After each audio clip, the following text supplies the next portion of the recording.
Mr. Smile, written by Alice Thompson.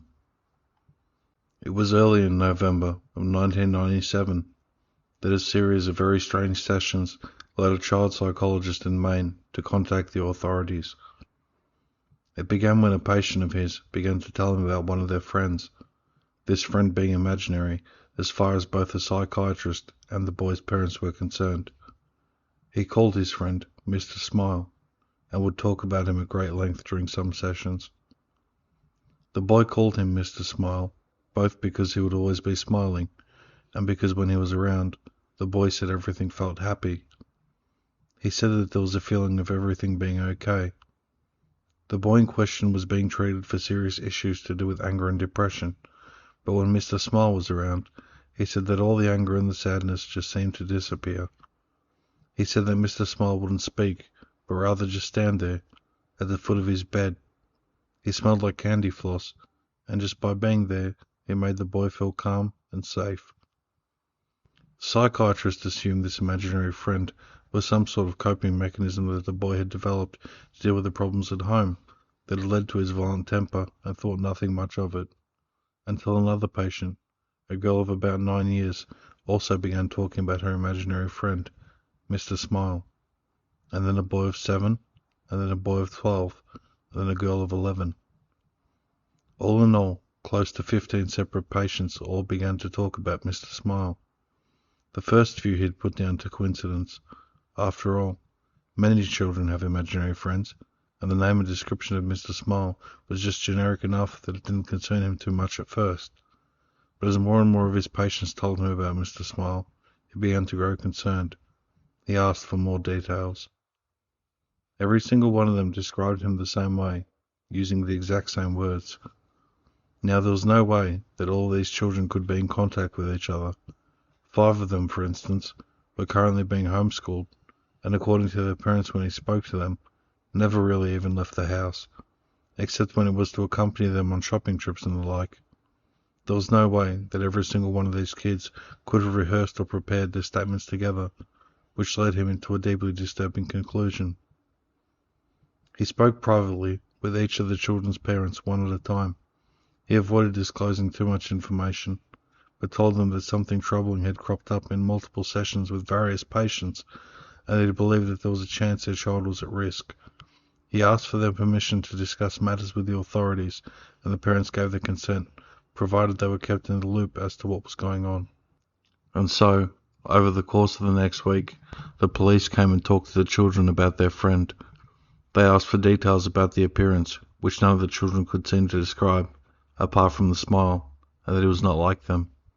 How he got into their house, anything he said or did while he was there, because by this point the psychiatrist, the parents, and the police were all convinced that Mr. Smile was quite real and quite dangerous.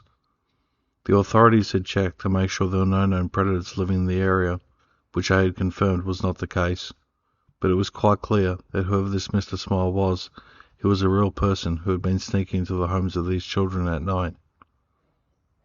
None of the children claimed to know how he got in. They said they would just wake up and he'd be there at the foot of their bed. Sometimes they said he would be singing something, but not in English. It sounded like a lullaby, they said. It made them feel safe. Finally, the children were asked to draw Mr. Smile, as they couldn't put into words how he looked. Each and every one of the children picked up a red crayon and proceeded to colour in the entire page until it was just a rectangle of red. When asked about this, they insisted that they had drawn Mr. Smile. When asked where his head, arms and legs were, they would insist that they had drawn those. They claimed that they had drawn a perfect picture of the man at the foot of their bed, and when they were told they had simply coloured in the page and not drawn anything at all, they all became deeply angry, feeling that they were being accused of lying, and insisting that what they had drawn was a picture of the man that they had seen. Acting more on a hunch than anything else, the psychiatrist decided to show one of the coloured in rectangles to the various children and ask them what it was. Each and every one of them, with no knowledge of what the picture was supposed to be or who had drawn it, and with no knowledge that the other children that had been spoken to about this subject even existed, replied that it was a picture of Mr. Smile. Cameras and baby monitors were placed in the children's rooms so that they could be monitored. Many of the parents simply stopped sleeping altogether. staying up all night, staring at the screens that displayed where their children slept. At no point did anyone enter or exit the bedrooms. No sounds, except for them snoring, or occasionally talking in their sleep, were heard over the baby monitors. There was no sign of Mr. Smile. After almost 2 weeks of this, many of them began to doubt that Mr. Smile had ever existed. Other psychiatrists since have put the whole thing down to some strange shared delusion that while it couldn't be explained, it did not have any basis in reality. Some suggested that maybe this whole Mr. Smile thing had its basis in a TV show or film that the children had all watched, leading them to all dream of something similar. Then, one of the boys went missing. The camera in his room had gone dead at around 2 in the morning. His mother had run in to check on him, only to find his room empty. It had literally taken her less than a minute to run to his room. There was no possible way for him to leave, or be taken, and be out of her sight in the time it took her to leave her bedroom and run towards his, but he was gone. She said there was a smell like cotton candy in the room. The search for the boy turned up nothing. No one had seen anything strange or unusual around the home before or during the disappearance, and no trace of him was ever found. It was less than a week later that one of the girls who had spoken of Mr. Smile vanished as well. Then another of the boys. One by one, each of them began to disappear, until only 4 remained. The 4 remaining children began to talk about how Mr. Smile and his friends were going to take them away soon. When asked about these friends, they talked about how Mr. Smile lived with other smiling men in the happy place, and that he would take them there soon. They said that there were lots of people there already, and that in the happy place everything was beautiful. They said that they knew about it because Mr. Smile talked to them in their heads. Because he couldn't talk like other people did, that would show them pictures in their heads of the place they were going. Things began to get increasingly disturbing.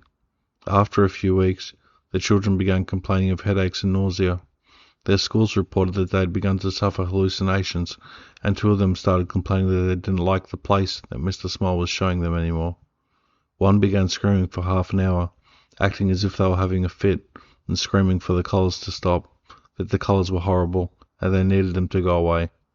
One of the children claimed that Mr. Smile was talking to them in their head all the time now, and was telling them things, terrible things, but that they couldn't talk about it, that they mustn't, because then their parents would know about the terrible things too. The psychiatrist asked them to write down what Mr. Smile was saying, promising that he would show it to no one, managing to gain the trust of one of the boys enough that he agreed. The contents of the book are known to only him and the authorities, but whenever anyone involved has been asked about it, they just get real quiet, and quickly find an excuse to change the subject. The children stopped sleeping. Footage from the security cameras showed them sitting bolt upright, their eyes unblinking, just staring at the wall, without moving or making a sound. Sedatives did nothing. One of the girls began cutting strange circular marks into her skin, while 2 of the boys ceased communicating in English altogether.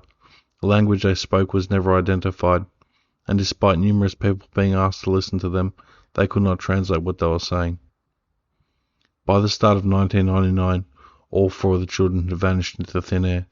There was no trace of who took them. Searchers have turned up nothing to this day, with no indication of where they are or if they're even dead or alive. No suspects have ever been found either. All 4 of them appeared to simply vanish into thin air. Much like the others, all of whom remain missing.